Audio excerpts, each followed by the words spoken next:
नमस्कार दोस्तों। यूं तो केंद्र सरकार और किसान नेताओं के बीच 12 दौर की बातचीत हुई। एक दौर अमित शाह के साथ, 11 दौर मंत्रियों के साथ, लेकिन हर बातचीत के बाद अगली तारीख मुकर्रर हुई। लेकिन इस बार कोई तारीख नहीं है। तारीख पर तारीख मिलती हुई 11 तारीखें मिली, लेकिन इस बार कोई तारीख नहीं। कहा जा रहा है बातचीत टूट गई। सरकार ने कहा जो हम कह सकते थे, जो कर सकते थे, वो हमने किया, इससे आगे की कोई बात नहीं होगी। तो सवाल उठता है अब आगे की बात क्या होगी। किसान नेताओं की आपस में बैठकें हो रही है। इस बीच 26 जनवरी की तैयारी को लेकर सवाल है। दिल्ली पुलिस तमाम तरह की पाबंदियों की बात कर रही है। पुलिस अधिकारी किसान नेताओं से मुलाकातें कर रहे हैं। अभी मैं गाजीपुर बॉर्डर पर हूं। भारतीय किसान यूनियन के नेता राकेश टिकैत मेरे साथ हैं। लगातार मैं देख रहा हूं पुलिस अधिकारी आ रहे हैं, इनसे मुलाकातें कर रहे हैं। बंद कमरे में इनकी मुलाकात और बात हो रही है। क्या पुलिस अधिकारी कर रहे हैं ये बताएंगे। सिंघू बॉर्डर पर भी पुलिस अधिकारियों की मुलाकात। और इस बीच एक बड़ी बात हुई। कल एक शख्स को किसान नेताओं ने पकड़कर पुलिस के हवाले किया। हरियाणा का वो शख्स, किसान नेताओं का आरोप है दंगा भड़काने की बड़ी साजिश का खुलासा हुआ है। लेकिन उस शख्स ने पुलिस को बातचीत में वीडियो के जरिए, पुलिस ने जो वीडियो जारी किया उसमें कुछ और पहलू भी है। इन सारे मुद्दों पर बात करेंगे। सबसे पहले शुरुआत राकेश टिकैत साहब, एक बड़ा आरोप केंद्र सरकार ने लगाया कि जिस आंदोलन की शुचिता भंग हो जाती है उस आंदोलन से समाधान नहीं निकलता। तो शुचिता भंग हो गई इस आंदोलन की, पीछे राजनीतिक ताकतें। कौन सी राजनीतिक ताकत है? वे जो राजनीतिक ताकत होती तो वही चला लेती इस आंदोलन को है। राजनीतिक ताकत की किसी की हिम्मत है कि इस तरह का मूवमेंट चला दे? ये जन आंदोलन है, ठीक है। इससे विचलित ना हो सरकार। अभी कोई जल्दी थोड़ा है। बातचीत तो टूटी, ऐसा तो नहीं कोई गद्दी कुर्सी टूट गई देश की। बातचीत टूटी है, 15-20 दिन बाद में, महीने बाद में फिर शुरू हो जाएगी। अजागा कहीं से एग्रीमेंट टूट गया, हाँ क्यों घबरावे, अपना काम करे भी। अभी तो 26 तारीख का दिन है, उसकी परेड की तैयारी कर रहे भी। किसान भी उसमें व्यस्त है। अभी किसान पे भी टाइम नहीं है, ठीक है। किसान कहाँ व्यस्त है? नहीं व्यस्त है। अपनी परेड निकालनी है, ये करनी है, व्यवस्था देखनी है। यहाँ की बहुत पब्लिक आ रही है, अभी हमारे पास टाइम नहीं है ना। हम अभी बातचीत 26 तक और उस तक करेंगे। जो भी बातचीत होगी अब तो फरवरी में जाकर बातचीत होगी।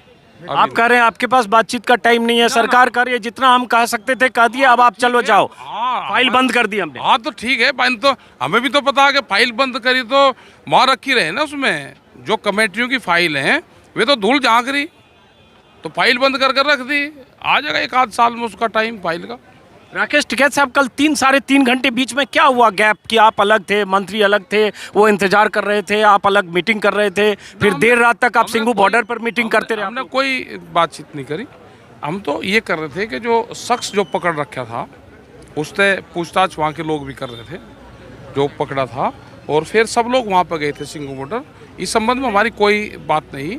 हमारा पूर्ण रूप से फाइनल ये है कि बिल वापसी तो घर वापसी, MSP पे कानून बने। ये हमारे 2 बड़े सवाल है। राकेश जी, उस शख्स पे जिसको आपने पकड़ा उस पर हम आगे बात करेंगे। उससे पहले कि अब तक हर बार ऐसा लग रहा था कि सरकार की तरफ से कुछ प्रस्ताव जो संशोधन होते हुए 1.5 साल के होल्ड तक आया, उसको भी आपने रिजेक्ट कर दिया। अब पहली बार सरकार ने कहा कि अब बातचीत टूट गई। अब तक कह रही थी किसानों से बातचीत हो रही है, तो उसके बाद कुछ किसान संगठनों में भी बेचैनी है, ऐसी खबर आ रही है। कल एक खबर आई कि कुछ ऐसे संगठन है, पंजाब के 10-12 संगठन, जिसमें एक बूटा सिंह का संगठन है, जो चाह रहे हैं सरकार का प्रस्ताव कबूल कर लिया जाए। तो कुछ ये भी आपस में है क्या अलग अलग राय? ऐसा कुछ नहीं है। तो सरकार को जो कुछ काम करना हो अपना काम करे पूरा, ठीक है। यहाँ से कोई जाने वाला नहीं है, ना एक संगठन कोई जाने वाला है, और जिसको जाना है वो जा सकता है।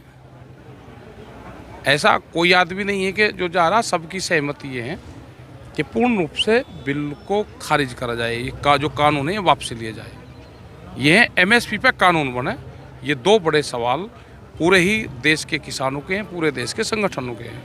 कुछ ऐसे संगठन हैं जिनकी राय थी कि 2 साल या 3 साल के लिए इन कानूनों को ठंडे बस्ते में डाल दिया जाए, फिर चुनाव होगा, उसके बाद की बात देखेंगे। ऐसी कुछ थी बात? हाँ कुछ था कि इस पे जो सरकार ने दिया है कि इसका क्या इफेक्ट इसका पड़ेगा। भाई दूसरे वाला सरकार आओगी वो करेगी, तो उस पर नहीं वो हो गया। ये तो चर्चा का विषय था एक। और पूर्ण रूप से फिर सहमति ये बनी कि बीमारी को घर में नहीं रखना चाहिए। बीमारी को तो जितना जल्दी हो उसे दफन करो। हाँ। कौन सी बीमारी? ये बीमारी 2 कानून। हाँ, इनको भाई 2 साल के लिए रखे।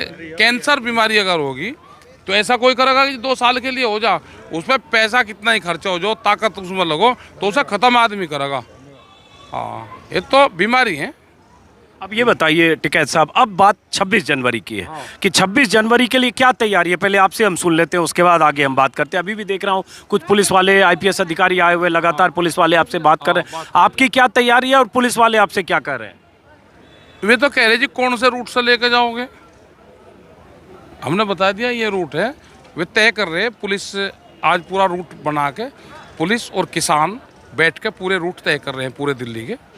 तो आज 2 बजे फिर मीटिंग है और वो 3-4 बजे तक क्लियर हो जाएंगे सारे। तो ये रूट है, अभी टिकैत साहब ने कहा जहां हम हैं ठीक ऊपर ये NH-24 है, ये एलिवेटेड रोड है, फ्लाई ओवर है, उसके बाद ये सड़क दिल्ली की ये सड़क जाती है और ये उत्तर प्रदेश की तरफ से आ रही है। इसी रूट की बात कर रहे हैं। ऊपर कुछ लोग भी दिख रहे हैं। हाँ, और इस पर भी किसानों का जमावड़ा, ये बंद है, दो लेन ये बंद है। इसकी बात कर रहे हैं आप? इसकी रूट कहाँ से जाएगा, क्योंकि दिल्ली में चारों तरफ से लोग आ रहे हैं, तो वे किस रास्ते से दिल्ली में जाएंगे और कहाँ तक उनके रूट बनेंगे। तो ये कराए कि इसके 3 रूट बनाए जाएंगे पूरे जो किसान आएंगे, और वो 3 रूट में अलग अलग जगह से दिल्ली में एंट्री करेंगे। नहीं, अब फिर मैं सवाल पूछता हूँ, हालांकि सवाल पहले भी पूछा। जहां हम खड़े हैं यहाँ आपका पीछे ऑफिस है, इससे ठीक पीछे 20-25 मीटर पर पुलिस ने पूरी घेराबंदी की है। ऊपर जो फ्लाईओवर है ये एलिवेटेड रोड है, वहाँ आगे 25 मीटर पे पुलिस ने बंद किया, मोर्चा बना रखा है। तो फिर कहाँ, मतलब ये कैसे यहाँ से बराबर वाले से रास्ते से जाएंगे उससे, और ये यहाँ से क्योंकि डिस्टर्ब पहले अगर हम यहाँ से जाएंगे अपना घर तोड़ना पड़ेगा, हम अपना घर नहीं तोड़ते, पहले दूसरे रास्ते से जाएंगे और इसके बैक साइड में वो रास्ता निकल जाता है, वहाँ से उस निकाल लेंगे, एलिवेटेड पे फिर चढ़ेंगे, फिर आगे जाएंगे और आगे से फिर यू टर्न लेके यमुना और वहाँ तक जाएंगे, वहाँ से यू टर्न लेके फिर उसके रूट बन रहे हैं पूरा कि कहाँ कहाँ से करीब 40 किलोमीटर का ये रूट बनेगा। टोटल दिल्ली के चारों तरफ? नहीं, अलग अलग उसका, जैसे ये रूट 40-45 किलोमीटर का ये रूट दिल्ली का बनेगा।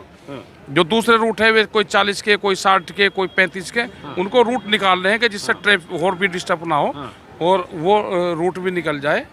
ये 3 जगह से ये रूट अभी फाइनल हो गए हैं हमारे। तो ये आपने फाइनल किए ना, पुलिस ने थोड़े फाइनल किए। पुलिस अधिकारी आपके पास आके समझा रहे होंगे आपको कि ये मत करिए। सिंघू बॉर्डर पे बड़े बड़े अधिकारी जा रहे हैं, आपके पास शायद गाजियाबाद के लोग आए थे, गाजियाबाद के अधिकारी थे। यहाँ पे दिल्ली पुलिस और उत्तर प्रदेश पुलिस इसको हैंडल करेगी और हमारे लोग इसमें रहेंगे। वहाँ पे दिल्ली पुलिस और हरियाणा पुलिस उसको करेगी। अब तो ऐसा नहीं अब कोई पर्ची देगा ये रूट ना निकल लो, परेड तो आवेगी। परेड हमारे हाथ में नहीं है कि परेड ना निकले, ये हमने बता दिया। हम से सहयोग लेंगे तो सहयोग हम दे सकते हैं, जो रूट बनाएंगे उसमें सहयोग दे देंगे। अगर वे रूट नहीं बनाएंगे तो या तो जनता जागी, फिर या दिल्ली में 20 जगह से जागी या जागी, और या भी कर सके कि हम पार्लियामेंट तक अपना पार्लियामेंट भी देखते हैं। फिर क्या दूसरा आती फिरती भाई 26 जनवरी और पार्लियामेंट सेशन चलेगा 29 तारीख, वो भी देखिए हमें। अगर हमारे से बात करेंगे तो हम उनकी व्यवस्था बनवा सकते हैं, अगर नहीं बात करेंगे तो ये तो अपने आप व्यवस्था बना देगी। तो ये जो आप कह रहे हैं ये रूट बना और कई तरफ से दिल्ली में जाएंगे, ये रूट अभी आपने बनाया, क्या पुलिस ने आपके इस रूट को स्वीकृति दी है, ये मैं पूछ रहा हूँ? ये दिल्ली पुलिस के और हमारे जो किसान संगठन के लोग हैं उन्होंने बैठ कर बनाया है, हमारे लोगों ने बनाया और दिल्ली पुलिस ने। तो इसका मतलब आपको दिल्ली के रिंग रोड पर चारों तरफ जो आप लोग मांग कर रहे थे किसान संगठन, उसकी अनुमति दिल्ली पुलिस ने दे दी? तो दिल्ली के रिंग रोड की अनुमति मिल गई, आप कह रहे हैं ऑन रिकॉर्ड ये? हाँ, दिल्ली में जहाँ जहाँ से रूट बनेंगे, अभी 2 बजे फिर मीटिंग है, फाइनल रूट का वो हो जाएगा। 2-3 जगह से रूट है, उनको फाइनल टच उनको दे देंगे हम। ये दिल्ली के भीतर है? दिल्ली के भीतर है। और अगर मान लीजिए इतने हजारों ट्रैक्टर के साथ इतने लोग गए और कोई अप्रिय घटना हुई तो इसकी जिम्मेदारी कौन लेगा, और वो कैसे ना हो? वो दिल्ली पुलिस लेगी और भारत सरकार लेगी। अगर उनके स्टेट में होती है वे लेगी, यहाँ होगी तो यहाँ की पुलिस लेगी। नहीं, लेकिन अगर लोग ये सवाल तो पूछेंगे टिकैत साहब कि अगर हजारों ट्रैक्टर पर, कोई कह रहा है 1 लाख ट्रैक्टर, कोई कह रहा है 2, कितने ट्रैक्टर अभी तक का आकलन है चारों तरफ से दिल्ली में? तो LIU के रूल्स के लोग बताएंगे, मैं तो नहीं गिने। नहीं, आपके 40 संगठनों ने कुछ तो फैसला किया? नहीं करा, क्या हमने तो अपील कर दी, आ जाओ भाई, दिल्ली मान नहीं रही, आ जाओ। दिल्ली मान नहीं, ट्रैक्टर गिनेंगे या करेंगे, हमने तो छूट दे दी, आओ दिल्ली में। मान नहीं रही, दिल्ली से घेरो। तो कब से लोग आ रहे हैं दिल्ली में? आने शुरू हो गए। तो ये फिर कह रहा हूँ कि इतने लोग ट्रैक्टर लेकर दिल्ली में घुस दिल्ली में चलेंगे ना, दिल्ली की चमचमाती सड़कें देखेंगे। ये पता चला है ना गाँव वालों को एक भी गड्ढा नहीं दिल्ली में, हम गड्ढू में रह रहे, दिल्ली प्लेन में रह रही, यही तो देखना आ रहे वे। आएंगे, ट्रैक्टर आएगा, दिल्ली में ट्रैक्टर चलेगा। ये एनजीटी का ऑफिस कहाँ है वो भी बताना जरा हमें। जो 10 साल पुराना ट्रैक्टर उसने बंद करा, क्या है वो भी चलेगा। और वो 50 साल पुराना ट्रैक्टर वो भी दिल्ली की परेड में शामिल होगा। तो क्या लगता है ये जो ट्रैक्टर आप ट्रैक्टर परेड ये सब जो कर रहे हैं, इसी डर से सरकार ने कुछ प्रस्ताव 1.5 साल का दिया लेकिन वो भी बात नहीं बनी? ये 26 तारीख अलग सब्जेक्ट है, वो देश के आज़ादी से जुड़ा हुआ सवाल है। ये जश्न है देश का जो मना रहा है किसान, और ये उसका रिएक्शन है जो हमको अफगानिस्तान नहीं बताया। ये किसान अपना झंडा लेकर आ रहा है और ये दिल्ली को खबरदार करने आया है कि आज के बाद में इस तरह की इस लैंग्वेज का इस्तेमाल मत करना, नहीं तो इलाज कर देगा। जो भी बोल लेगा उसका नाम लिखेंगे, फिर वो जहाँ पे भी जाएगा उससे सवाल पूछेंगे। ठीक है साहब, अब आते हैं जो एक तीसरी बात जो कल किसान संगठनों ने किसी एक लड़के को पकड़ा, एक प्रेस कॉन्फ्रेंस हुआ जिसमें आप भी थे, मैं वीडियो देख रहा था, आपके बगल में कुछ पंजाब यूनियन के नेता थे। पहले आप बता दें कि क्या मामला है, फिर मैं बताऊंगा कि जो पुलिस कर रही है उसका क्या कहना है और उस पर आपका पक्ष क्या है, क्या था मामला? ये है कि उस लड़के ने ये कहा कि जी हम 10 लोगों की एक टीम है जो भीड़ में पुलिस प्रशासन के कहने से दंगा भड़काने का काम करता है, हमको ट्रेनिंग दी जाती है। और यहाँ पे भी ये था कि जब आप 26 तारीख में आप यहाँ से मार्च करते, हम भीड़ में साथ में हम रहते और वहीं आपस में किसान रुकता नहीं, हम वहाँ पे फायरिंग करते अंदर से। तो प्रशासन को ये लगता कि किसानों ने फायरिंग करी है आपस में और वहाँ पे भगदड़ मचती, हमारा इतना काम हमारा था, ये उसने बता।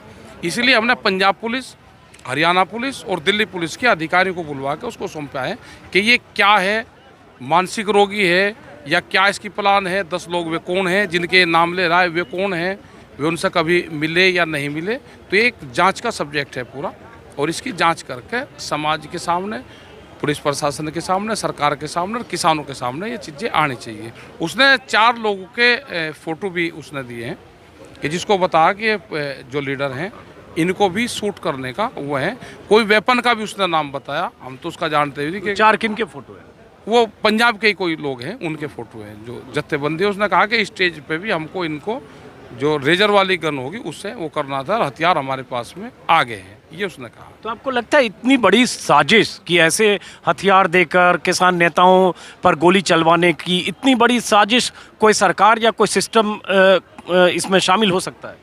भाई क्या पता सरकार का, सरकार बड़ी चीज़ है क्योंकि एलिगेशन सरकारों पे इस तरह के लगते रहे। मैं तो कहा ना कि उसकी मानसिक जांच उसकी कर लो, इसकी पूरे उसकी जांच होनी चाहिए इसकी पूरी उसकी। अब दूसरा पक्ष है जो उस शख्स का जिसके बारे में आप बोल रहे हैं टिकैत साहब, उसका 6 मिनट का एक वीडियो है जो मेरे पास आया है। योगेश सिंह उसका नाम है, सोनीपत का रहने वाला है, और पुलिस ने वो वीडियो और उसका बयान जारी किया है। उसमें पूरी कहानी बताई है कि मैं कुंडली से गुजर रहा था, मुझे झूठ बोला, मैंने यहाँ किसी लड़की से छेड़खानी नहीं की, मुझे कैंप ले गए, मारा पीटा, बेल्टों से उल्टा लटका कर मारा, फिर बोला कि जो हम बोलेंगे तू बोल, और मैंने कहा ठीक है सर, और मार खाने के बाद दारू भी पिलाई, वीडियो बनाया, मेरे साथ 4 लड़के पकड़े थे, उसका नाम सागर था, वो पता नहीं, मतलब उसका कहना है। और उसके बाद पुलिस के हवाले कर दिया। उसका कहना है मार पीट कर, उसको दारू पिलाकर और उसके बाद डरा धमकाकर उसको कैमरे के सामने ये सब बुलवा दिया गया। ये उसका ऑन रिकॉर्ड बयान है जो पुलिस ने भेजा है मीडिया के लोगों को। पुलिस क्या क्या बयान करती है? आप कभी थाने में आए नहीं पुलिस के लपेटे में? अभी तक तो नहीं। हाँ, तो पुलिस तो जो कहें वो तो तोते की ढाल आदमी बोल रहे हैं। हाँ, सबसे बुलवा, पुलिस क्या बुलवा दे किससे, वो तो ट्रेनिंग शुदा आदमी बुलवा देते हैं उससे। लेकिन पुलिस अधिकारियों का कहना है कि उस प्रेस कॉन्फ्रेंस में जिस ढंग से वो बोल रहा है वहाँ भी लग रहा है कि उस तोते की तरह बोल रहा है कि उसको डरा धमका कर सिखाया गया, चेहरा ढका हुआ है, किसान नेता बोल रहे हैं नर्वस है, डरा हुआ है, इसको धीरे से पूछिए, ज़्यादा मत पूछिए। तो ये पुलिस वालों का कहना है। नहीं, वो इसलिए था, चेहरा इसलिए ढक रखा कि कोई आदमी हो सके कि मानसिक रोगी हो कोई और उसका चेहरा न सामने आवे। तो ये सबका है कि चेहरा ना दो, भाई पुलिस अपने आप कर लेगी। हम क्यों किसी का, भाई कोई निर्दोष हो तो किसी का चेहरा ऐसा नहीं आना चाहिए कि भाई ये वो लड़का था, इसके हो सके कि साथी हो, इसका गैंग हो, इसको कोई हानि पहुंचा दे। तो इसलिए उसका चेहरा ढक के और मीडिया के सामने उसको करा गया था। दे दिया तो जांच का सब्जेक्ट है, जांच कर लो। अच्छा, अब आखिरी में, चूंकि जब भी वीडियो हाल में बना रहा हूँ, बहुत सारे लोग मुझे वीडियो में कमेंट में नीचे यूट्यूब में लिखते हैं कि आप किसान नेताओं से इतनी बार इंटरव्यू करते हैं, उनसे सीधा सीधा साफ साफ पूछिए कि ये 3 कानून पॉइंटेड, किस कानून से उन्हें दिक्कत क्या है वो सीधे बताएं। तो मैं चाहता हूँ 3 मिनट, 4 मिनट, 2 मिनट, जो भी टाइम लें, आप यहाँ दर्शक को बताएं कि तीनों कानूनों से पॉइंटेड आपको दिक्कत क्या है। क्योंकि बहुत सारे लोगों का आरोप है, सरकार के लोगों का, कि भड़का दिया गया, बिना समझे किसान आंदोलन कर रहे हैं, 60 दिन से बैठे हैं, कानून पढ़ा नहीं। तो ये बताइए आप। हम तो अनपढ़ आदमी जी, ये तो किसान अपनी फसल बेच के आ रहा, क्या रेट में बेच के आ रहा। ये गन्ने की खेती करें, इन्हें पर्ची पर रेट आया मास्टर जी? ये तो वो है कि जो नुकसान आ रहा, उनको ये लगा कि इन कानूनों से उनसे नुकसान होगा। ठीक है, अभी इसका इफेक्ट नहीं पड़ रहा तो आने वाले टाइम पर पड़ेगा। ठीक है, और हम सिलसिले वाइज भी, सरकार तो ये चाह रही है कि हम पॉइंट वाइज बात करें और क्लोज वाइज उसमें से जो क्लोज होंगे चेंज कर देंगे। जौन सा कानून बनने से पहले क्लोज में चेंजिंग करनी पड़ेगा, इसका मतलब पूरा कानून खराब है। आप फैक्ट्री लगाओ और एक मशीनरी, एक गरारी, छोटी गरारी जिसमें 12 दांते आते हैं, वो अगर जो उसका मटेरियल है वो अगर गलत लग गया तो पूरे शुगर मिल को पूरे को डिस्टर्ब कर देता है, एक भी। ठीक है, तो ये है कि पूरे रिफिल हो जाए, ऐसा नहीं कि इसको ऐसे छोड़ देंगे। और ये जो कानून नंबर उसमें उलझाना चाहते हैं, हम कोई वकील थोड़ा है पॉइंट वाइज उलझेंगे, हम उलझना ही नहीं। पूरे ये रिफिल होंगे, वापसी होंगे, कानून जरूरत होगी तो नया बना लगे। ये बात और एमएसपी पे कानून बनाना, जिस पे कानून बनना उस पर तो कानून नहीं बना रहे। व्यापारियों के लिए कानून बना रहे। व्यापारी को पहले ये था कि कौन व्यापारी कितनी होल्डिंग करेगा, कितना माल वो रख सकता है, उसको फ्री कर दिया, तू खरीद, एमएसपी है नहीं, गोदाम बना ले, जो कुछ खरीद कर रखना तू रख ले। ये एसेंशियल कमोडिटी एक्ट में जो भंडारण की सीमा को खोला गया, उसका ये उसका जिक्र करें तो इस तरह के बहुत क्लोज वाइज वो है, तो हम उसमें नहीं जाना भाई। इनको जरूर खत्म करो, इसको, हमारा इनसे कोई मतलब नहीं है। ये बीमारी है, इन्हें तुम खत्म करो इनको सबको। एक बात बताइए फिर से आखिरी, कमेटी की भी बैठक हुई है, कमेटी ने भी 3 सवाल किसानों को के लिए अपनी वेबसाइट पर आया है कि आप बताएं कि प्रॉब्लम क्या है कानूनों में। अब मैं आपसे पूछता हूं कि देश में जो सरकार है, 350 सीटें एनडीए की, कोई सरकार क्यों ऐसा कानून लाएगी कि किसान आंदोलन 60 दिन तक करते रहे और सरकार की फजीयत हो? वो कह रहे हैं, समझ नहीं रहे टिकैत साहब आप। सरकार है कहाँ भाई, सरकार है कहाँ?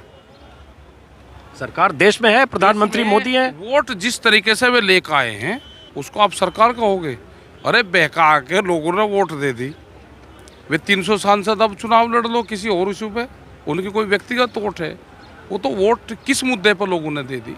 नहीं, लेकिन चुनाव तो उसके बाद जितने राज्यों में हो रहे हैं, सब जगह बीजेपी की सरकार बन रही है। और भाई फिर हमें हटा दो, अगर हम नहीं मान रहे, हम गलत हैं तो हमको हटा दो इनसे। अगर सरकार के पास में सब चीज़ है, कौन कहने वाला अब उनको? हमको हटवा दो इनसे। मिलिट्री है उनके पास में, सब चीज़ें हैं, हमको हटा दो, हम चले जाएंगे। चलिए, आप टिकैत साहब, 26 जनवरी आखिरी, कुछ झंडे मैं देख रहा हूँ आसपास, यहाँ तिरंगे झंडे फहरा रहे हैं, किसी तरह की कोई हिंसा की कोई आपको दिखती है? अगर पुलिस बार बार मना कर रही है, आप दिल्ली में कह रहे हैं आप दाखिल होंगे, तो ऐसा कोई टकराव की आशंका भी दिखती है क्या आपको? क्यों टकराव होगा? मतलब तिरंगा झंडा लेकर चलने पे क्यों टकराव होगा? हम 2 महीने से यहाँ शांतिपूर्ण तरीके से बैठे, हम आ रहे 500 किलोमीटर लोग ट्रैक्टर चला कर आ रहे। अगर 40 किलोमीटर दिल्ली में चला लेंगे, ऐसे क्या वो माइनिंग बिछा रखी क्या दिल्ली में उन्होंने कि हमारा ट्रैक्टर जब तो ब्लास्ट होगा? ये प्लान बतावे क्या है इनका? ये कह रहे कि टकराव होगा, वो होगा। अरे हमको भाई रास्ता दे दो, एक रूट तय हो जाएगा, उसको वो करेंगे। इन्होंने माइनिंग बिछा रखी कहीं है कि टकराव होगा। हमारा कोई टकराव का और नहीं है। हम तिरंगे के साथ में जा रहे, अपनी आइडेंटिटी दिखाने जा रहे कि हम हिंदुस्तान का किसान है, तिरंगे में हमारा विश्वास है। ये चलिए, तो ये थे राकेश टिकैत। आपने सुन लिया, कई सवाल कई बार इनसे पूछे, वो सवाल फिर पूछे, क्योंकि जब तक ये आंदोलन चलता रहेगा वो सवाल मौजूद रहेगा। शुक्रिया टिकैत साहब आपका। और हमेशा की तरह गाज़ीपुर बॉर्डर से, जहां आप किसानों की तादाद चारों तरफ आप देख पा रहे हैं, और अब सवाल यही है कि जो बातचीत रुकी है, टूटी है दरअसल, वो बातचीत फिर शुरू होगी क्या? फिलहाल इस वीडियो को दोस्तों यहीं ख़त्म करते हैं। फिर मुलाकात होगी, लेकिन उससे पहले ये तस्वीरें एक बार हमारे कैमरा सहयोगी अभय बिजू आपको दिखा दें। और आखिर में वीडियो ख़त्म करते हुए एक बात मुझे याद आई कि कल मेरे YouTube प्लेटफॉर्म के 10 लाख सब्सक्राइबर हुए, उसके लिए आप सबका बहुत बहुत शुक्रिया। और जो कैमरे के पीछे हैं, इनका नाम है अभय, मैं इनसे कैमरा लेता हूँ और आज मैं इनकी तस्वीर दिखाता हूँ। ये देखिए, ये चेहरा छुपा रहे हैं, अब तक मेरे साथ यही लगातार मेरे साथ हैं, यही कैमरा करते हैं। हाँ, तो बताइए आप। क्या बताओ sir, thank you so much. चलिए, तो ये बहुत युवा हैं, 19 साल इनकी उम्र है, लेकिन मेरी ताकत ये हैं जो कैमरे के पीछे हैं। फ़र्क ये है कि मैं कैमरे के सामने हूँ।